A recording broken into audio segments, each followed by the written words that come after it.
할렐루야. 5월은 가정의 달입니다. 오늘 제가 설교 제목을 성경적인 자녀 교육이다 이렇게 정해보았습니다. 먼저 다윗 이야기를 좀 드릴까 합니다. 여러분들이 아시는 대로 이 다윗은 구약에서 아주 믿음이 좋았던 인물이고 또 하나님께서 직접 내 마음에 합한 사람이다 이렇게 칭찬하신 그런 인물입니다. 지금도 이스라엘 사람들이 유대인들이 가장 존경하는 인물이 다윗이라고 합니다. 이스라엘 국기에도 그 다윗의 별이라고 해가지고 여러분 잘 아시죠? 그 별 문장이 있는데요. 그 정도로 이 다윗이 이 믿음의 인물로 추앙되고 우리 개신교에서도 모세와 더불어 이 구약의 이 다윗은 믿음의 인물로 추앙되고 있습니다. 그러나 그 일생은 너무도 파란만장했습니다. 이 다윗은 죄를 많이 짓기도 했고요. 또 성경에 기록된 것만 해도 여러 번입니다. 우리에게 잘 알려진 것으로는 밧세바를 범하고 또 그 남편을 교사시킨 그런 중범죄도 있지만 이 외에도 다윗은 그 말년에 하나님이 금한 그 인구조사를 실시하는 바람에 7만 명의 백성이 역병으로 죽는 그런 비극적인 일도 생겨나고 있죠. 그러나 제가 오늘 이야기하려고 하는 것은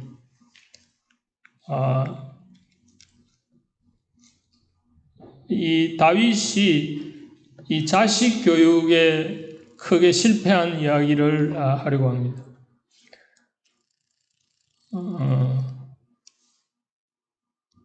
여러분도 아시다시피 다윗은 그 인생 전반기에는 사울 왕으로부터 쫓김을 받았습니다. 시기와 질투를 받았어요. 그래서 생명의 위협을 받았는데 그 인생 후반기에는 이 아들 압살롬의 그 반역으로 인해서 또다시 그 생명의 위협을 받습니다. 그렇다면 도대체 왜 이런 믿음이 좋았던 다윗이 이 자식 교육을 어떻게 했길래 이 자식으로부터 생명의 위협을 받는 이런 폐륜적인 상황과 맞닥뜨려야 했는지 하는 것을 한번 살펴보도록 하겠습니다. 그래서 우리가 이 다윗의 실패를 통해서 우리도 이 자녀 교육에 대한 그 성경적인 교훈을 배워야 한다고 생각을 합니다. 우선 다윗의 그 아들 압살롬이 반란을 일으킨 그 일의 발단은 아주 사소한 한 가지 사건에서 비롯되었습니다. 어떤 사건인가 하면 이 다윗의 아들 가운데 암논이라는 사람이 있었습니다. 이 장자 맏아들인데요. 그 다윗 당시에는 일부 다쳐져 있기 때문에 이 다윗 왕도 후처들이 많았습니다. 그래서 성경에 기록된 그 자식만 해도 한 19명 정도 돼요. 아들만. 그리고 딸까지 하면 한 40-50명 정도 되는데 그 중에 이 암논은 맏아들 장자였습니다. 그런데 이 암논이 이복 여동생인 다말을 좋아했습니다. 그래서 상사병을 앓고 있었어요.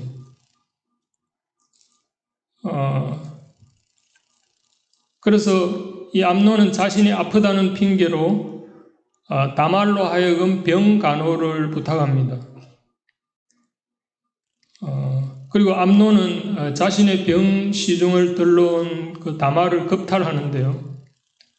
그 당시에는 이 결혼하지 않은 사람이 이 결혼 전에 이 이성을 욕보이거나 이렇게 하면은 결혼을 하거나 아니면은 돈으로 이렇게 속전을 이렇게 물어야 하는 그런 율법이 있었습니다. 그런데 암논은 다말을 욕보인 후에 아주 냉정하게 차버립니다. 이 사실을 안 다말의 친오빠인 압살롬이 그 암논의 행위에 대해서 아주 좋지 않은 생각을 가지고 있었어요. 이 압살롬은 다윗의 셋째 아들인데요. 이 암논의 배다른 동생이죠. 이 굉장히 미남자였고 자존심이 강하고 야심이 있었던 인물이었습니다. 그래서 압살롬은 아버지 다윗이 자신의 여동생을 욕보인 그 암논을 처벌해 주기를 바랬습니다. 그런데 이 사실을 안 다윗은 암논을 처벌하지 않고 그냥 한번 크게 노했다는 말만 나옵니다. 사무엘하에 나오는 사무엘하 13장에 나오는 말인데요. 그 암논의 그런 행위를 다윗이 듣고 이런 기록이 있습니다. 다윗 왕이 이 모든 일을 듣고 심히 노하니라. 이렇게 사람들 앞에서 큰 소리로 화를 한번 내는 것으로 이 사건에 대해서 다윗은 입을 닫아버립니다. 이것이 다윗의 첫 번째 실수였습니다. 당연히 다윗은 암논을 율법에 따라 조처했어야 했는데 한번 노하는 것으로 아마 다윗 자신의 양심을 만족시켰는지는 모르겠습니다만 그냥 이 사건을 덮어버린 거죠. 근데 이제 많은 학자들이 이 다윗이 법대로 암논을 처벌하지 않은 이유는 다윗 자신이 바세바와의 그 간통 사건 때문에 아마 아버지로서의 그 권위를 잃은 때문이 아니냐 이렇게 추정을 하고 있습니다. 어떻든 이 다윗은 그 암논을 징계할 만한 어떤 영이 서지 않았다고 할까요? 그래서 그냥 무마를 해버립니다. 그래서 이 아버지 다윗이 암논을 법대로 조처하지 않은 것에 대해서 압살롬은 굉장히 큰 불만을 갖게 됩니다. 그래서 조용히 이제 복수의 칼날을 갈게 되는데요.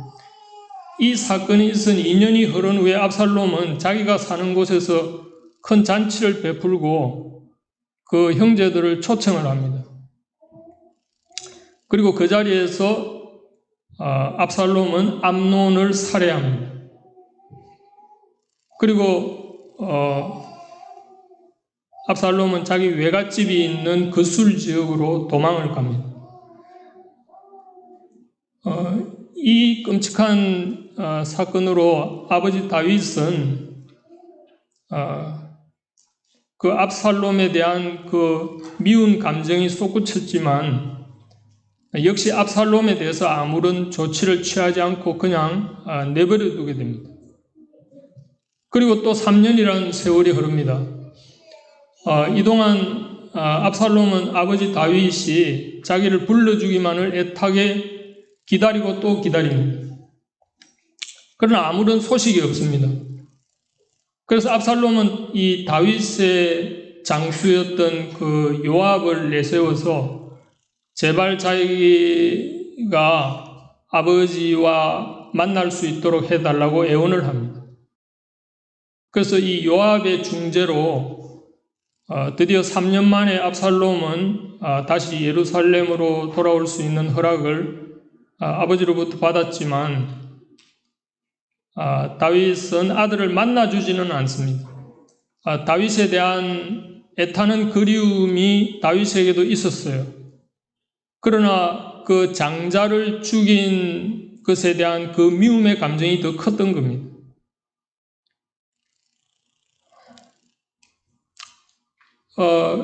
그래서 다윗이 만나주지 않은 채 또 예루살렘으로 돌아왔지만 그로부터 또 2년이 지납니다. 그래도 여전히 다윗이 압살롬을 만나주지 않습니다. 그래서 이번에는 또 요압도 다윗을 만나주지 않아요. 압살롬을 만나주지 않습니다. 그래서 압살롬은 요압의 그 밭에다가 불을 질러가지고 이 요압이 자기에게 오게 만듭니다. 그래서 압살롬이 요압에게 다시 간청을 하죠. 제발 아버지와 만나게 해달라. 그렇게 해서 결국 요압의 그 주선으로 이제 다윗이 압살롬을 만나서 극적으로 다윗과 이 압살롬은 화해를 합니다. 그러나 다윗은 여전히 압살롬과 만나기는 했지만 마음을 열지는 않았어요. 바로 이 점이 이 다윗의 두 번째 실수였습니다. 그는 당연히 선제적으로 압살롬을 불러서 그를 징계하고 또 용서했었어야 했는데 그렇게 하지 않았습니다. 사실 키를 다윗이 쥐고 있었습니다. 어떻든 압살롬은 형을 죽였고 또 오랜 기간 도피 생활을 했습니다. 그는 아버지의 처분을 간절히 기다리고 있었기 때문에 다윗은 어떻든 압살롬을 만나서 자초지종 이야기를 듣고 소통을 했었어야 했지만 이 다윗은 아들에 대한 그리움은 있었지만 어떤 식으로 문제를 풀어야 할지 몰라서 그냥 방관했던 겁니다. 그래서 이런 아버지의 태도에 압살롬은 분노와 낙심을 동시에 경험하지 않았을까?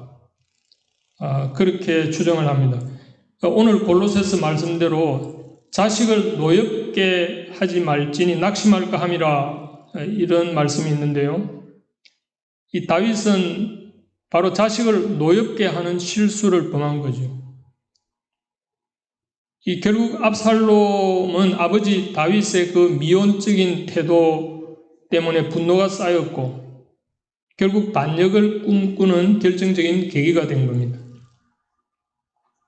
사실은 압살롬이 아버지 다윗을 집요하게 만나고 싶어 한 것은 물론 아버지의 용서를 바란 면도 있지만 자기는 아버지를 만나는 그 자체가 하나의 그 당시 사회에서 자기가 복권이 된다고 생각하는 거예요. 당시 이 다윗은 사실 여론이 별로 좋지 않았어요. 그래서 이스라엘 백성들이 그 바세바 사건 이후로 이 다윗은 위신이 추락해 있었습니다. 그래서 이 야심이 있었던 이 압살롬은 어떻게 해서든지 다윗과 만나야지만 백성들 보기에 자기가 이제 아들로서 어떤 이 복권이 된다 이렇게 생각을 한 거죠. 그래서 그 복권이 돼야지만 차기 왕권을 자기가 이제 손에 거머쥘 그 기회가 있다라고 아마 생각을 했던 것 같아요. 이건 물론 성경에 있는 건 아니고 이제 제 생각입니다만, 아무튼 그가 그 외갓집이 있는 그 거술 지역에서 굉장히 그 세를 확보하고 또 그가 인물이 출중하고 똑똑했기 때문에 민심의 지지도 있었던 것으로 보입니다. 이렇게 추정하는 이유는 이제 압살롬이 다윗을 만난 이후부터 본격적으로 세력을 형성해서 이 상당수의 다윗의 부하들을 자기 편으로 끌어들입니다. 그래서 많은 다윗의 장수들이나 그 군사들이 이 압살롬 편으로 가게 돼요. 그리고 이제 때를 정해서 헤브론으로 가서 거기서 지지자들을 모두 규합해가지고 드디어 압살롬은 자신이 왕이다 이렇게 선포를 하죠. 동시에 이것은 아버지에 대한 선전포고였습니다. 그래서 초창기에는 수적으로 다윗이 열세였어요. 그래서 다윗은 황급히 왕궁을 떠나서 도피를 하게 됩니다. 그러나 이 내전에서 이 다윗의 친구였던 그 후세라는 사람이 있었어요. 이 사람이 압살롬 편으로 가는 척 이렇게 스파이 노릇을 했습니다. 그래가지고 압살롬에게 이 잘못된 전략을 사용하도록 조언을 합니다. 그래서 그 바람에 결국 압살롬은 다윗의 군사들에 의해서 패배를 당하게 되는데요. 이 압살롬은 어떻게 죽었는가 하면 그가 다윗의 군사들의 추격을 받고 말을 타고 도망을 할 때에 그 머리가 상수리 나무에 걸려서 이 말은 달아나고 몸만 공중에 달리게 됩니다. 그때 다윗의 장수였던 요압이 창으로 그를 찔러 죽입니다. 이 압살롬은 머리가 긴 그 미남자였습니다. 성경 기록을 보면 압살롬은 머리부터 발끝까지 흠잡을 데 없는 그런 외모를 지녔다고 그렇게 묘사를 하고 있어요. 그런데 그 미모를 자랑하는 그 긴 머리는 결국 그의 생명을 앗아간 빌미가 되어버렸습니다. 아무튼 다윗은 성전보를 받았지만 아들이 죽었다는 소식에 가슴이 찢기는 슬픔에 빠집니다. 이 성경에는 다윗의 그 성전 소식을 들은 후에 그의 심정을 이렇게 기록하고 있습니다.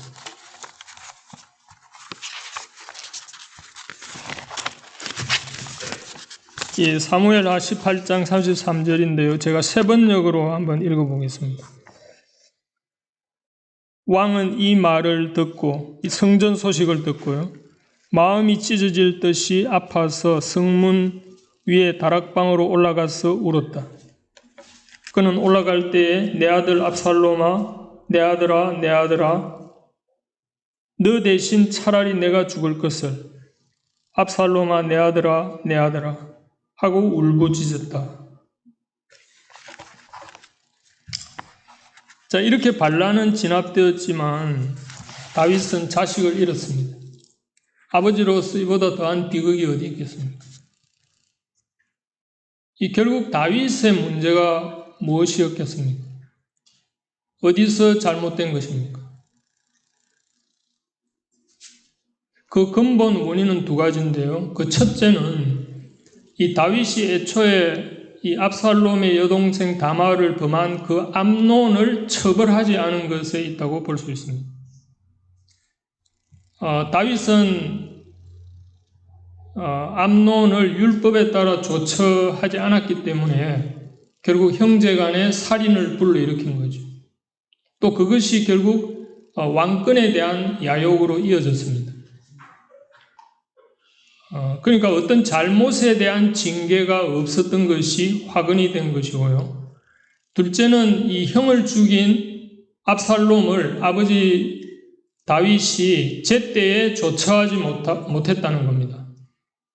아무리 압살롬 행위에 대해서 다윗의 미움이 컸어도 어떻든 그는 아버지로서 일찍 압살롬을 불러서 그의 잘잘못을 따지고 또 용서하는 모습을 보였어야 했는데 그러지 못한 것이 그의 두 번째 실수였습니다. 바로 이 두 가지 다윗의 실수는 오늘 성경 본문, 그러니까 잠언의 말씀대로 이 자녀의 잘못에 대해서는 징계가 있어야 한다는 것과 이 골로새서의 말씀대로 부모는 자녀를 노엽게 해서는 안 된다는 이 두 가지 교훈을 무시한 겁니다. 아무튼 우리는 이런 다윗 왕의 실수를 통해서 참 왕이신 우리 주님 예수님에게서 완전하신 아버지의 모습을 봅니다. 그것은 우리 죄를 간과하지 않으시고 십자가 희생을 통해서 이 죄에 대한 형벌을 받으셨다는 것. 그리고 그것을 우리 대신 짊어짐으로써 우리에 대한 사랑을 나타내셨다는 것. 이 두 가지입니다.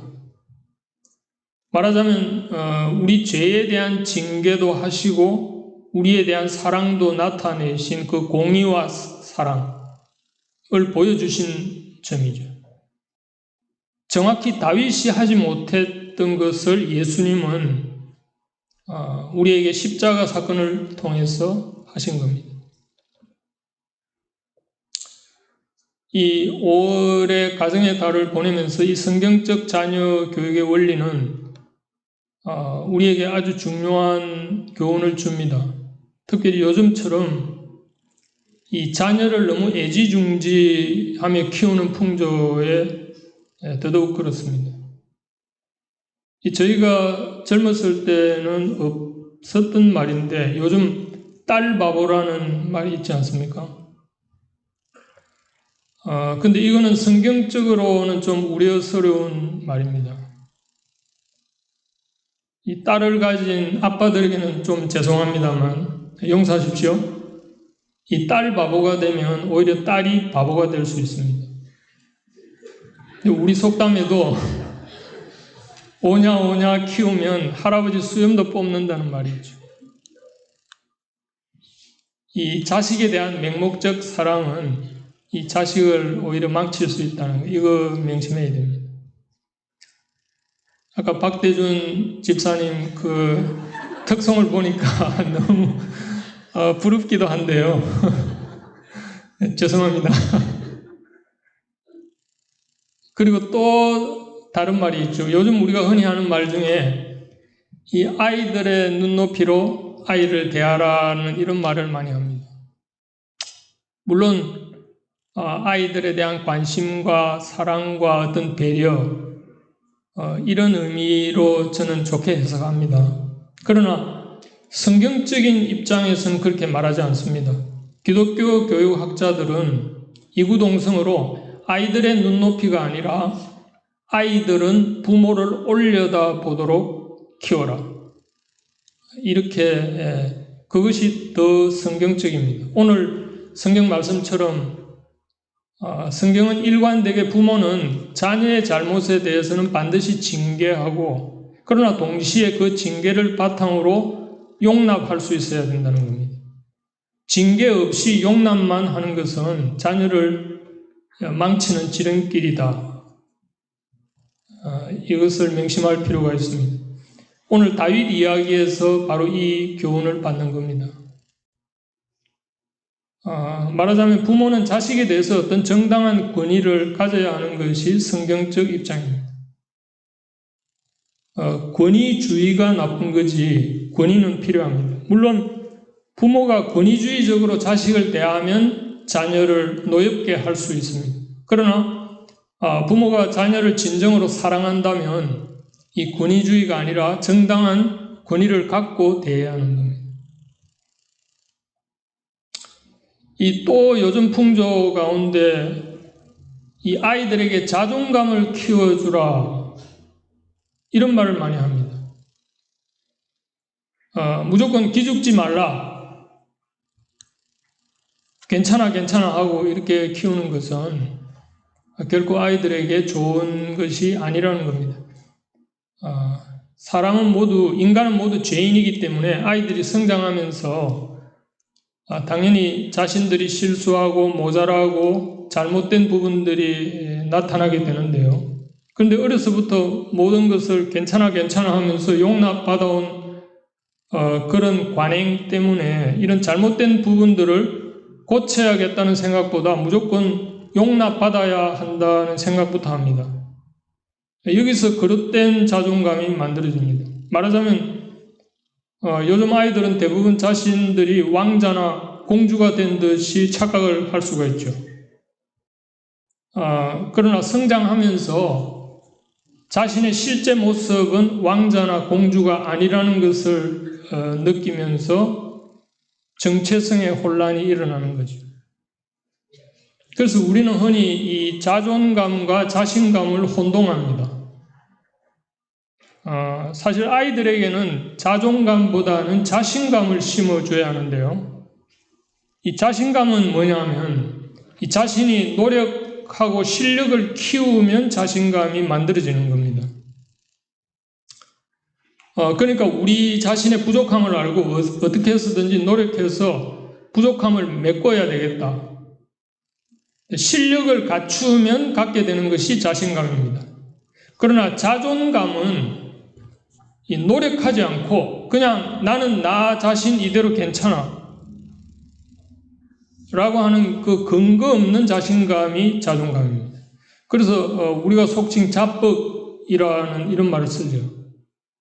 그 심리학적인 용어로는 나르시시즘이라는 이런 말을 쓰는데요. 이 성경에도 말세에 자기를 사랑한다는 그런 말이 있어요.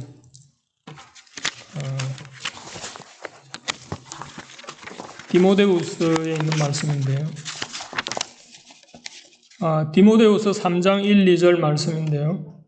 내가 이것을 알라 말세에 고통하는 때가 이르리니 사람들은 자기를 사랑하며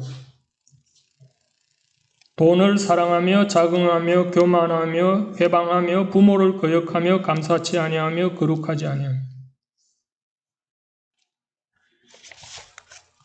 여기서 자기를 사랑하며 하는 말이 바로 이 근거 없는 자신감, 그런 자존감을 말하는 겁니다. 복음송 가운데도 당신은 사랑받기 위해 태어난 사람, 여러분들 잘 알고 있죠? 그리고 BTS 노래 가운데 Love Myself라는 그런 곡이 있습니다. 근데 모두 이런 자뻑성 자기애. 그러니까 이 그릇된 자존감을 부추기는 이런 노래들은 분명히 성경적 가치관과는 거리가 있습니다. 아무튼 오늘 성경 말씀처럼 성경은 일관되게 부모는 자녀의 잘못에 대해서는 반드시 징계하고 그러나 동시에 그 징계를 바탕으로 용납해야 된다는 겁니다.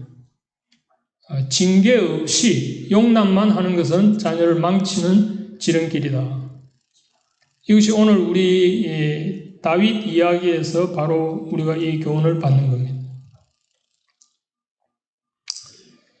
여러분들 유튜브에 보면은 그 바이블 프로젝트라는 그런 채널이 있어요. 그 애니메이션으로 성경 이야기들을 들려주는 그런 채널이 있습니다. 혹시 보신 분들이 있을 거예요. 한국 교회에서도 주일학교에서도 이 채널로 아이들 성경 교육도 시켜주고 또 어른들도 또 신학생들도 이 채널을 많이 본다고 해요.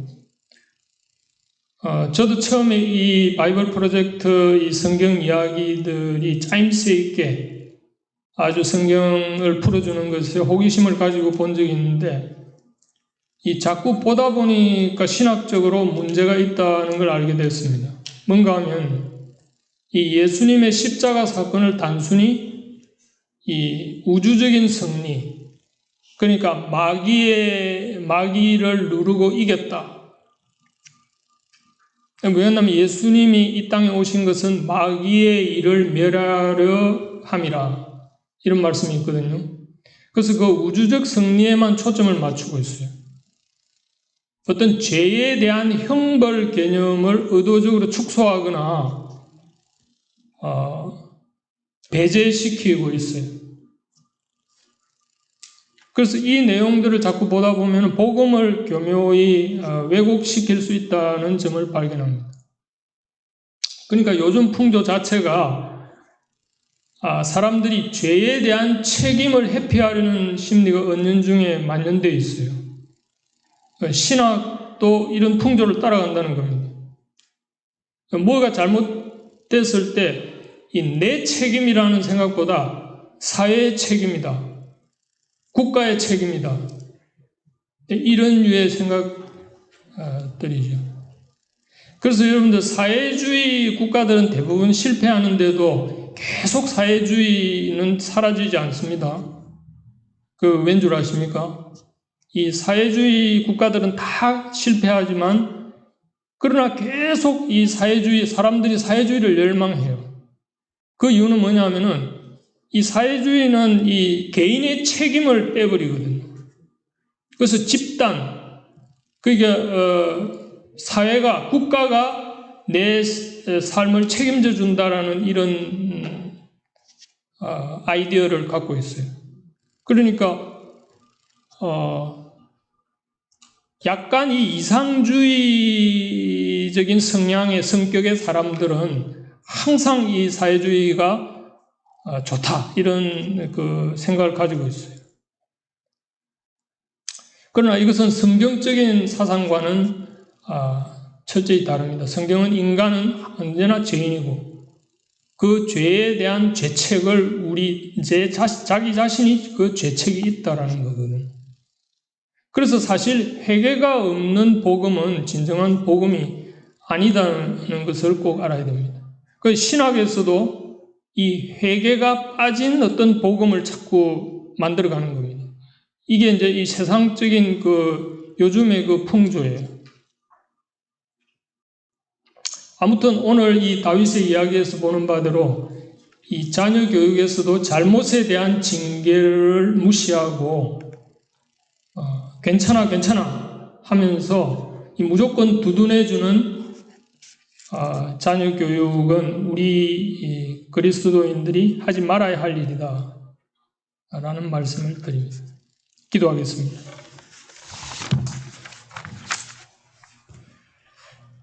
하나님 감사합니다.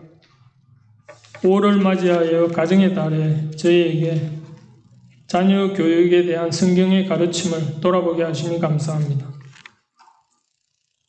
그리스도인으로서 우리 모두는 우리의 생각이나 이 세상 풍조를 따라가는 것이 아니라 주님이 가르쳐 주신 원리를 따라서 우리 자녀를 가르치는 지혜를 주시옵소서. 주님이 그 십자가에서 보여주신 공의와 사랑을 저희 삶 가운데 실천할 수 있도록 성령께서 늘 인도해 주세요. 감사드립니다. 예수님의 이름으로 기도합니다. 아멘.